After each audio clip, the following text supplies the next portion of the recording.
नागपुरात राज्याचे शालेय शिक्षण आणि गृह राज्यमंत्री पंकज भोयर यांनी विविध महत्त्वाच्या विषयांवर भाष्य केले। शिक्षक जनगणना आणि SIRच्या कामात व्यस्त असल्यामुळे शिक्षकांवरील कामाचा ताण वाढला आहे। त्यामुळे काही शिक्षक संघटनांच्या मागणीनंतर प्रशिक्षणाचे काम पुढे ढकलण्याचे निर्देश देण्यात आल्याची माहिती त्यांनी दिली। यासोबतच राज्यातील विद्यार्थ्यांना विज्ञानाची गोडी निर्माण व्हावी यासाठी नासा भेटीचा महत्त्वाकांक्षी उपक्रम सुरू करण्यात येणार असल्याचे त्यांनी सांगितले। तालुका आणि जिल्हास्तरीय विज्ञान प्रदर्शनातून निवड झालेल्या विद्यार्थ्यांना सायन्स सेंटर, इस्रो आणि पुढे नासालाही भेट देण्याची संधी मिळणार आहे। NCRBच्या आकडेवारीवर बोलताना त्यांनी गुन्हेगारांविरोधात कठोर कारवाईचे निर्देश दिल्याचे सांगितले। समाजात जनजागृती वाढल्याशिवाय अशा घटना रोखता येणार नाहीत असेही ते म्हणाले। 10वीच्या निकालाच्या पार्श्वभूमीवर विद्यार्थ्यांवर अतिअपेक्षांचा ताण टाकू नये असे आवाहन त्यांनी पालकांना केले।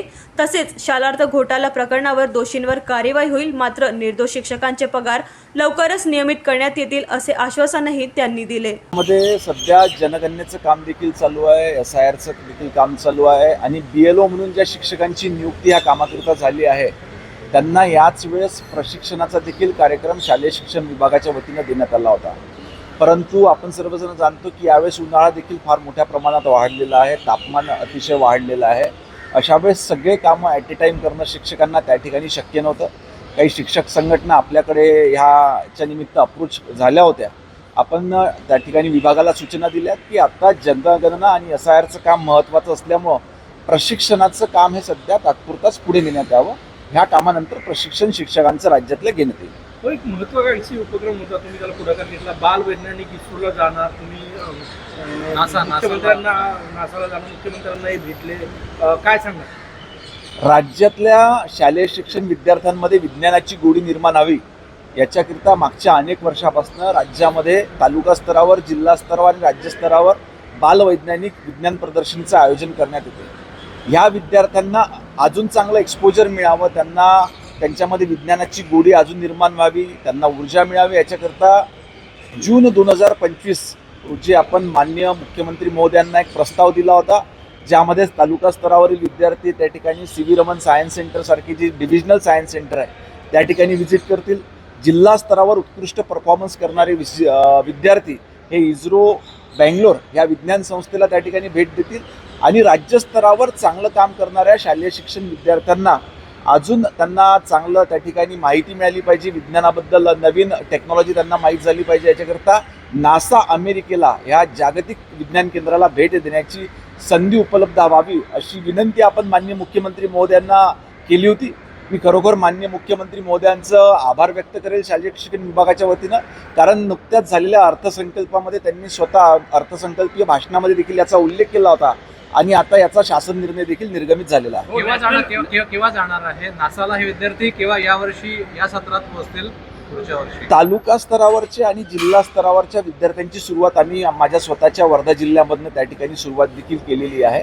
आता ह्या सत्रातली येणाऱ्या सत्रातली जेव्हा विज्ञान प्रदर्शनी राज्यस्तरावरची होईल तर मग ते राज्यस्तरावरचे विद्यार्थी निश्चितपणे नासाला जातील। हो, नॅशनल क्राईम रेकॉर्ड ब्युरोचा एक अहवाल समोर आला, ज्यामध्ये देशामध्ये लैंगिक अत्याचारामध्ये पुणेचा 5वा क्रमांक जे आहे ते दिसून आले। त्यामुळे चिंतेची बाब नाही, निश्चितपणे चिंतेची बाब आहे, परंतु याच्यामध्ये जनजागृती हा देखील एक महत्त्वाचा भाग आहे। अशा घटना करणाऱ्या व्यक्ती ह्या साधारणतः त्या ठिकाणी विकृत राहतात, म्हणून याच्यामध्ये जास्तीत जास्त आम्ही सामाजिक संस्थांचा देखील सहभाग वाढवितो की ज्या माध्यमातून लोकांमध्ये एक जागृती त्या ठिकाणी निर्मित झाली पाहिजे। पोलीस प्रशासन देखील आपलं काम त्या ठिकाणी करतच आहे, परंतु जोपर्यंत ह्या सर्व गोष्टींना त्या ठिकाणी सर्वसामान्य नागरिक आणि सामाजिक संस्थांचं सहकार्य मिळणार नाही तर अशा पद्धतीच्या घटना आपण त्या ठिकाणी नियंत्रण आणू शकतो। नुकतंच बच्चू कडूंनी एकनाथ शिंदे यांना जे ते मुख्यमंत्री बनवावं अशा व्यक्ती केली, त्यानंतर आता कुठेतरी जे आहे ते जय पवार यांनी एक स्टेटमेंट दिले, ज्यामध्ये बारामतीमधून जे आहे ते 2019चा सुनेत्राताई उमेदवार असतील आणि ते मुख्यमंत्रीसाठी जे आहे ते दावेदार असतील अशी त्यांनी आशा. राजकारणामध्ये प्रत्येकाची आपली एक इच्छा असते की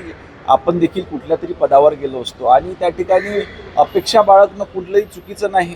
त्या ठिकाणी जेव्हा जेव्हा ज्यांना संधी मिळेल तर मुख्यमंत्री होऊ शकतो। माहिती स्पर्धा तर चालू नाही ना मुख्यमंत्री? अशा कुठल्याही पद्धतीची स्पर्धा महायुतीमध्ये नाही आहे। तीनही पक्षांचे ज्येष्ठ नेते एकत्रितपणे अतिशय चांगलं काम या राज्यामध्ये करीत आहे. एनसीआरबीच्या आकडेवारीनुसार देशात हत्येमध्ये दुसरा क्रमांक नागपूर शहराचा लागतो, पहिला क्रमांक पटणाचा लागतो आहे.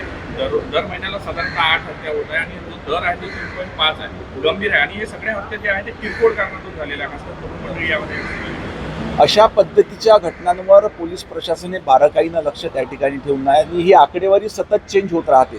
त्याच्यामुळे आता जरी असेल तरी ह्या घटना नियंत्रणात कशा आणतील आणि अशा पद्धतीची कार्यवाही करणाऱ्या गुन्हेगारांवर सक्त त्या ठिकाणी कारवाई करण्याचे निर्देश देण्यात आले आहेत. आपल्या विदर्भातल्या शाळा यावेळेस लवकर सुरू होणार आहे. उन्हाचा तळा काय आहे, सगळ्यांचीच मागणी आहे की नेहमीप्रमाणे जूनपासून सुरू व्हावा.